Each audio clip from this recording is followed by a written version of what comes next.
치킨은 살 안 쪄요, 살은 내가 쪄요처럼 바이오는 죽지 않아요. 사람이 죽어요. 인간의 본능, 오래 살고 싶어하는 욕구가 있는데 저는 그 생각을 한번 해봤어요. 그러니까 옛날에 제가 처음 2014년에 매니저 됐을 때 처음 맡았던 섹터가 제약바이오였거든요. 근데 사실 그때는 바이오가 아니고 제약이었어요.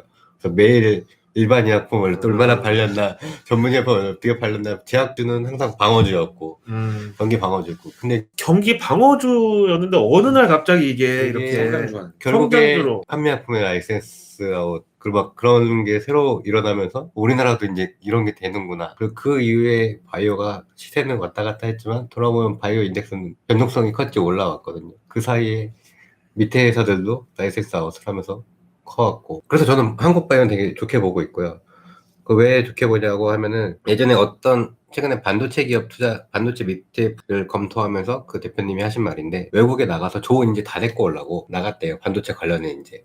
근데 그 좋은 인재가 알고 보니까 다 한국에 있다는 거예요. 왜 한국에 있냐, 그러니까 결국에 반도체의 탑은 삼성전자 하이닉스인데 이게 다 한국 애들이 일로 갔기 때문에 한국이 탑인 거고, 결국에 미국에 저는 돈 많은 그 부유층들이 어떤 직업을 갖고 싶고 어떤 대학교를 가냐를 보면은 그 나라의 그 탑 산업군이 나온다고 보는데, 좋은 생각이다. 네, 미국은 페이스북, 구글, 그러니까 개발자, 창업자, 네, 창업자, 똑똑하고 돈 많은 애들이 다 글로 가요. 빌 게이츠처럼. 네. 거기도 금수저 출신인데. 한국은 똑똑한 애들이 일단 삼성전자 가는데 다 의대 가잖아요. 돈 많은 애들, 그쵸? 돈 많고 또 공부 많이 하는 애들이. 근데 그 의대들이 원래 의사를 했었는데 주변에 의사들이 창업하는 거 보면서 바이오 산업이 크니까 다들 일로 간단 말이에요. 저는 미국은 소프트웨어가 좋을 것 같고 한국은 그 똑똑한 인력들이 다 바이오 시장에 오다 보니까 한국은 점점 바이오 위상이 더 커지지 않을까? 그래서 전 나라별로 거기 잘 사는 애들이, 그러니까 똑똑한 그 나라의 탑 대학교 애들이 어디로 가냐를 보면 그 나라의 산업군의 랭킹을 우리가 알 수 네. 있다. 좋은 생각이네. 저도 비슷한 생각을 한번 해봤었는데, 지난 뭐 검단도 그랬고 토지 보상 크게 한 번씩 터지는 데 있잖아요. 그럼 거기서 토지 보상을 왕창 받은 사람이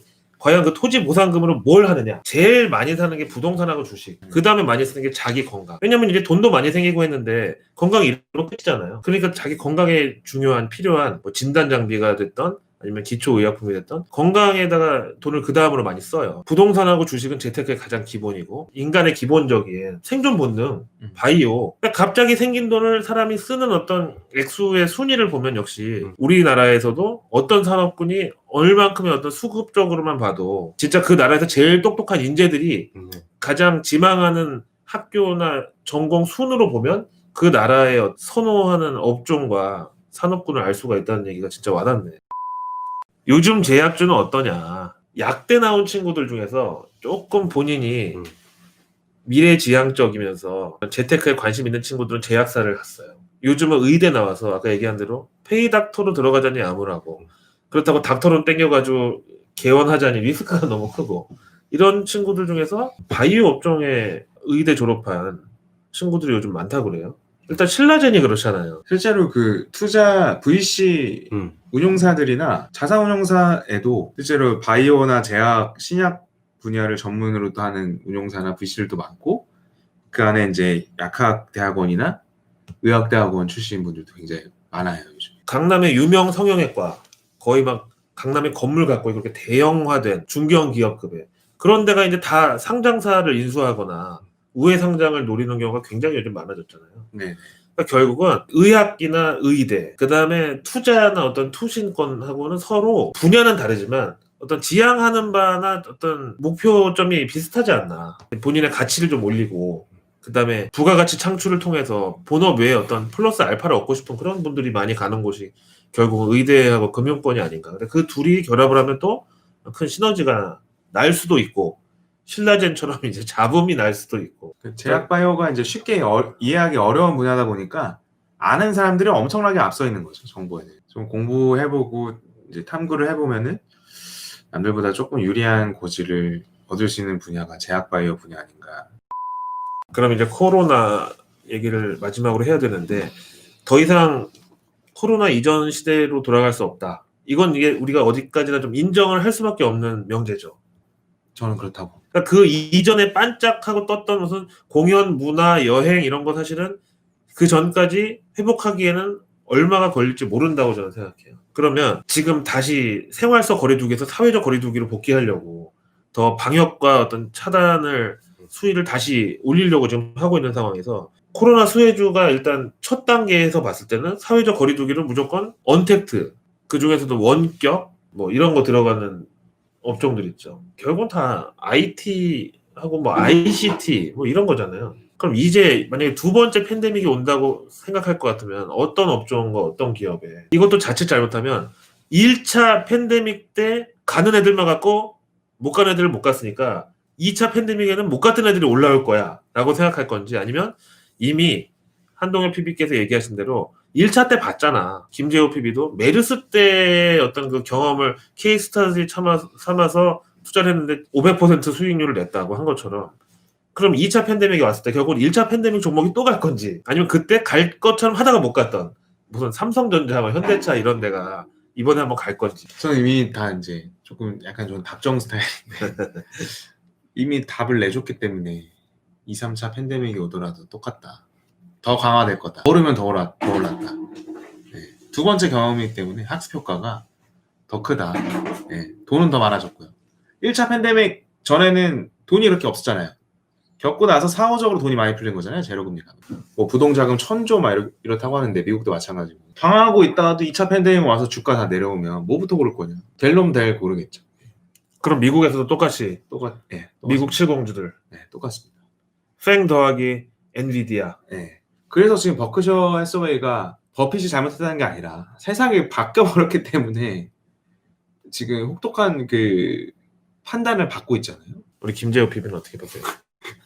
오늘 본인이 주인공이야. 맨사에게 아, 듣는. 진짜 어려운 것 같습니다. 아, 저도 막 이렇게 부끄러워하지 마. 이게 답이 이렇게 안정해져서 왔다 갔다 해요. 사실 학습 효과가 있어서 1차 팬데믹도 2차 팬데믹도 결국은 똑같다. 그러니까 2차 팬데믹이 오면은 이제 이번에 못 산 사람들마저 다 달려붙을 거라 생각이 들어요. 그렇게 되면 이게 버블을 만들 것 같다는 생각? 진짜 버블? 아니면은 사실 시장에서 흔히 말하는 한 번 해먹은 놈 또 안 해먹기도 하거든요. 그러니까 여기서 왔다 갔다 하는데 한 번 한 거를 진짜 못했던 사람들까지 다 버블을 만들어내지 않을까. 왜냐면 지금 사실 저는 애들 이번에 올라올 때 동학개미운동 개미운동인데 이게 개인이 아니다라고 얘기했었거든요. 이거 사실 예전에 펀드로 갈 돈이다.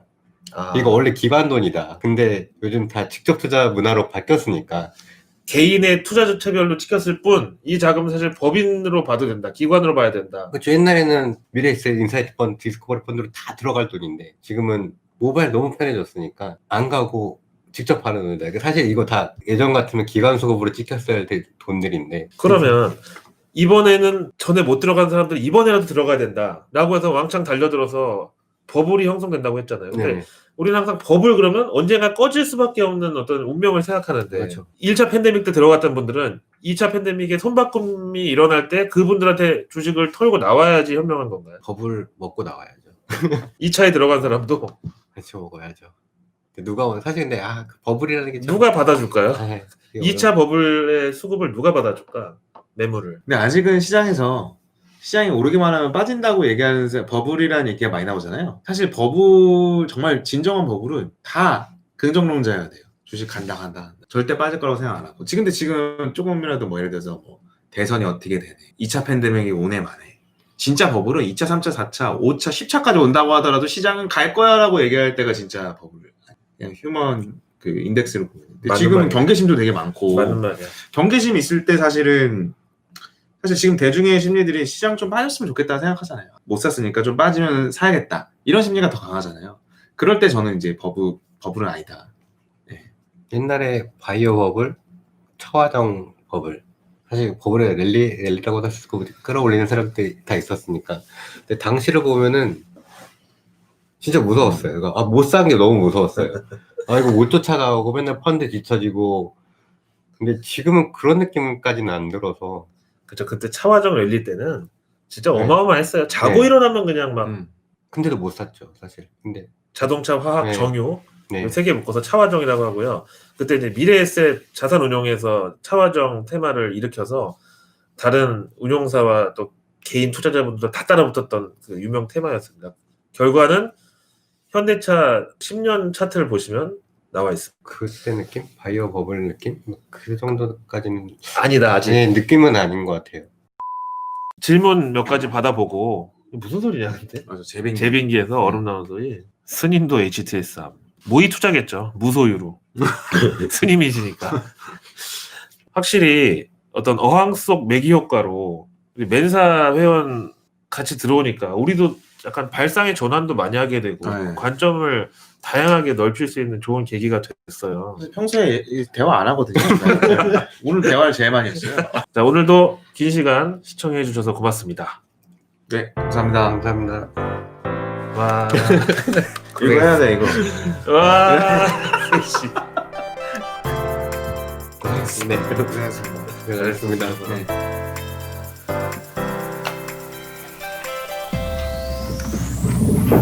아, 진짜 아까 나를 보신 분이 계셨네. 코엑스몰 에서.